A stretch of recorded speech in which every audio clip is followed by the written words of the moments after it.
एक महाराष्ट्र के भक्त हुए हैं, पंढरपुर के। जो स्थान हमारे उत्तर भारत में, मध्य भारत में संत रविदास जी को प्राप्त है, वही स्थान महाराष्ट्र में दक्षिण में संत चोखा मेला को प्राप्त है।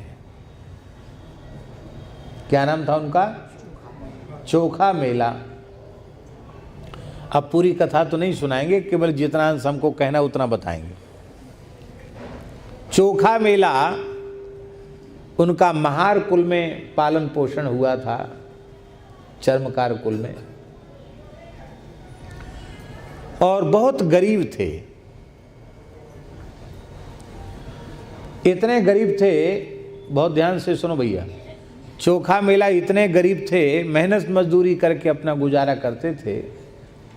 मेहनत मजदूरी न हो तो उनको क्या खाएं इसकी चिंता, ऐसे बहुत गरीब थे। उनकी पत्नी के गर्भ था और बच्चे के जन्म का समय था, तो पत्नी की देखरेख कौन करेगा? बच्चे होने में कुछ न कुछ तो कुछ, यहाँ भी वो काय के लडुआ खिलाते हैं, काय के लडुआ बनाते हैं, माताओं को खिलाते हैं, गुड़ बिस्वार के लडुआ, तो कुछ न कुछ तो खिलाना पिलाना पड़ेगा माता को। इतने गरीब थे कि इनको तो रोज मजदूरी करें तो कुछ भोजन करें, अब पत्नी की देखरेख कौन करेगा? तो स्वयं पंढरीनाथ भगवान इनकी पत्नी की बहन का स्वरूप धारण करके इनकी सेवा करने चले आए। ऐसे भक्त थे चोखा मेला। जच्चा बच्चा दोनों स्वस्थ रहे।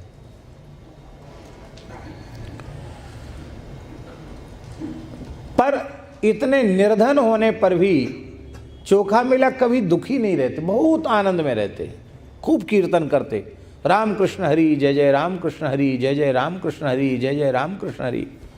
एक दिन उनको मजदूरी में कुछ धेला पाई मिल गई, और वो इतनी मिल गई कि आज का राशन तो खरीद लिया, पर एक आध पैसा बच गया उसमें से। तो उन्होंने कहा चलो आज बच गया तो कुछ पंढरीनाथ जी को ले चलें, तो और तो क्या, आटा तो क्या वहाँ ले जाएंगे। तो उन्होंने केले खरीद लिए। केला, महाराष्ट्र में केला होता भी खूब है। केला खरीद लिए और केला खरीद करके बड़े भाव में भर करके पंढरीनाथ भगवान के मंदिर में पहुँच गए।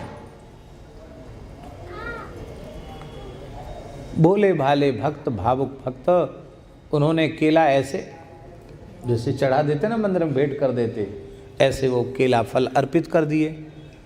तो लोगों ने, अरे कौन है ये फल फेंकने वाला, कौन है कौन है कौन है कौन है? अरे ये तो महार है, ये तो वो है चोखा मेला, भगाओ भगाओ, मारो मारो मारो। जमाना ऐसा था। चोखा मेला को मार पीट कर निकाल दिया, इतना पीटा कि वो बेहोश हो गए। केले फेंक दिए गए, कुछ केला दब कुचल गए, कुछ साबुत थे, उनको अपने कपड़े में बांध करके चोखा मेला रोते हुए अपने घर में आ गए।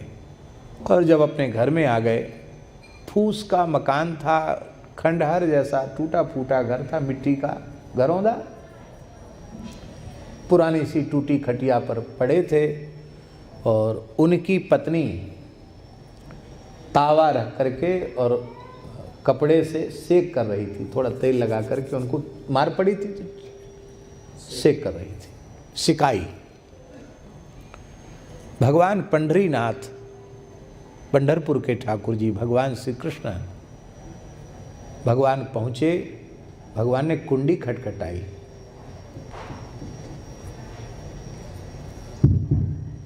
ये बंद है, इसको अलग कर दो। हम तो सोच रहे ये बोल रहा है, ये बोल ही नहीं रहा है।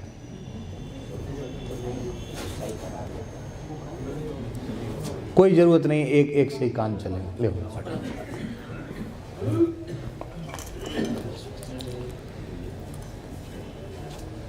तो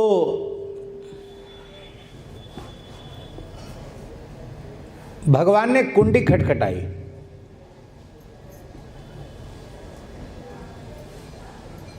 आपने कहा देखो देवी द्वार पर कोई खड़ा है, खटखटा रहा है।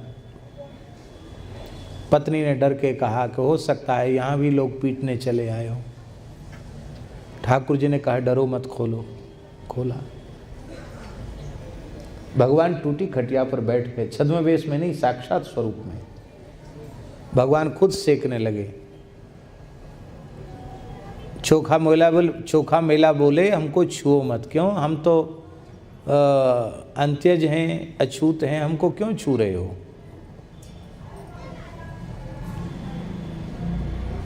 भगवान कुछ नहीं बोले। तब चोखा मेला बोले, नाराज थे ना भगवान से, तो बोले जले पर नमक छिड़कने क्यों आए हो? अरे तुम्हारी पंडा पुजारी थे, तुम खड़े हो जाते, मना कर देते। अरे भाई हमारा भगत आदमी है, राम राम करता, मत पीटो, तो लोग मान जाते। पर वहाँ तो तुम चुपचाप बैठे रहे, कुछ बोले नहीं। अब यहाँ जले पर नमक छिड़कने आए हो कि कैसे हो, मरहम पट्टी करने आए हो?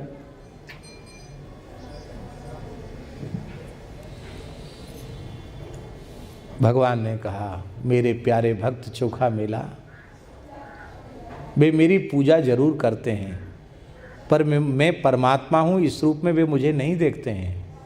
वे तो मुझे पत्थर की मूर्ति समझते हैं। पत्थर तो जड़ होता है, पत्थर भला किससे क्या बोल सकता है? पर तुम ये नहीं समझते कि मैं पाषाण की प्रतिमा हूँ, तुम समझते हो मैं तुम्हारा प्रियतम हूँ, इसलिए मैं तुमसे बात करने आया हूँ। और देखो भैया चोखा मेला, हम बहुत भूखे हैं, क्योंकि तुम सवेरे सवेरे गए थे वो केला लेकर के।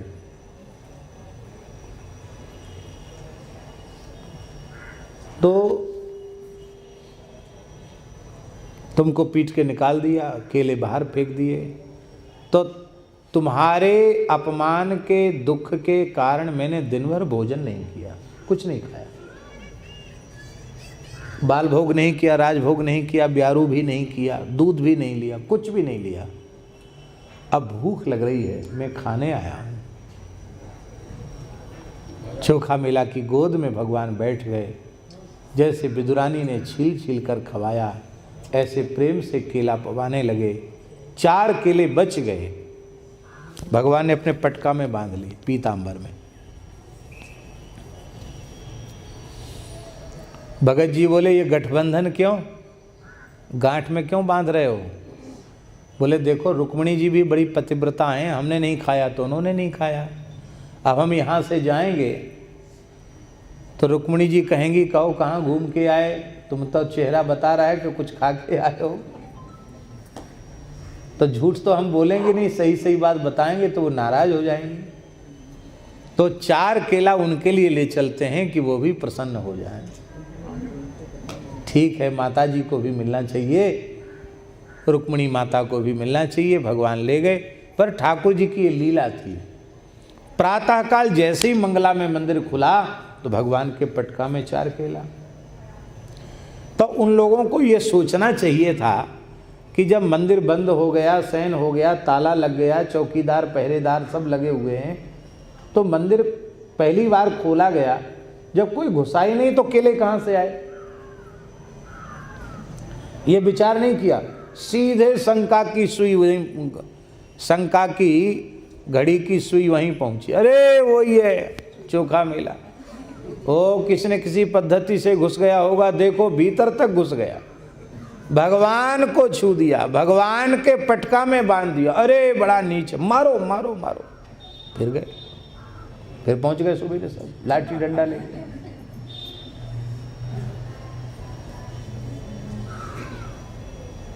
अब की बार लोगों ने कहा भाई देखो कल भी पिटा और आज फिर पीट रहे हो, मर जाएगा, ठीक नहीं है, अब नहीं आएगा। छोड़ के चले आए। 2-4 लाठी तो लगाई, अरे मर जाएगा, छोड़ो जाने दो, अब नहीं आएगा। सत्य घटना है इस कलिकाल की। चोखा मेला का अपमान करके जब वे लोग आए तो भगवान पंढरीनाथ जी ने मंदिर के गर्भगृह के द्वार को भीतर से बंद कर दिया। अब खोले तो खुले ही नहीं, हाहाकार मच गया। बहुत प्रार्थना की गई, बहुत मनाया गया, ठाकुर जी ने द्वार नहीं खोला। सबको आवाज सुनाई पड़ी, आज से मेरे द्वार सबके लिए सदा सर्वदा के लिए बंद, मेरा दर्शन नहीं होगा। तुमने मेरे भक्त का तिरस्कार किया है। ऐसे भक्तों के लिए ही मैं यहाँ पंढरपुर में विराजमान हूँ। महाराज गलती हो गई, क्षमा करो, हम लोग नहीं जानते थे चोखा मेला इतना आपका उच्च कोटि का भक्त है। बोले प्रायश्चित करो, क्या? पालकी लेके जाओ और उसको पालकी में बिठा करके कीर्तन करते हुए लेके आओ।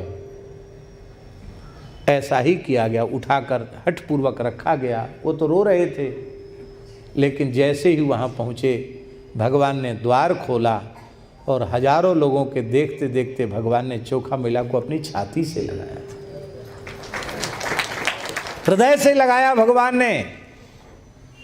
और हृदय से लगा करके कहा कि आज के बाद मेरे मंदिर के द्वार सबके लिए खुले हैं। और आज भी पंढरपुर में, ये बात लगभग 500 वर्ष पुरानी बात होनी चाहिए, तब से लेके नामदेव जी के काल की बात है, तब से लेके आज तक पंढरपुर में सभी का तभी से प्रवेश है सबका। और सभी लोग जाकर भगवान के चरणों का स्पर्श आज भी करते हैं। कोई भी भगवान की चरण माने चरण स्पर्श का मतलब है कि जैसे अब यहाँ सामने ये है, यहाँ तक भगवान है, अब थोड़ी मर्यादा तो रहनी चाहिए, तो यहाँ तक जाकर के लोग प्रणाम करते हैं, दर्शन करते हैं आज भी। तो वे चोखा मेला, इतने उच्च कोटि के भक्त, उन चोखा मेला की समाधि पंढरपुर में मंदिर परिसर में ही समाधि बनी है उनकी, देखा है, आगे बनी हुई है। चोखा मेला को प्रणाम करके, समाधि को प्रणाम करके लोग पंढरीनाथ जी का दर्शन करने जाते हैं। आज भी ये है महाराज जी। चोखा मेला का शरीर, एक मजदूरी कर रहे थे, मकान गिर गया, उसमें दब गया शरीर। अब ये पहचान नहीं हो रही थी कि मजदूरों की हड्डियां कौन है, चोखा मेला की हड्डियां कौन है। नामदेव जी ने कहा, जिनकी हड्डियों से नाम की ध्वनि प्रकट हो रही हो, वो चोखा मेला की हड्डियां हैं। और चोखा मेला की हड्डियों से भगवान के नाम की ध्वनि प्रकट हो रही थी। ये बात हम इसलिए कह रहे हैं कि नाम तन को इतना पवित्र कर देता है कि मृत शरीर की हड्डियों से भी नाम प्रकट होने लग जाता है। नाम तन को पवित्र करता है, नाम मन को पवित्र करता है, नाम प्राणों को भी पवित्र कर देता है। इसलिए रुचिर रसना तू राम राम राम क्यों न रटत,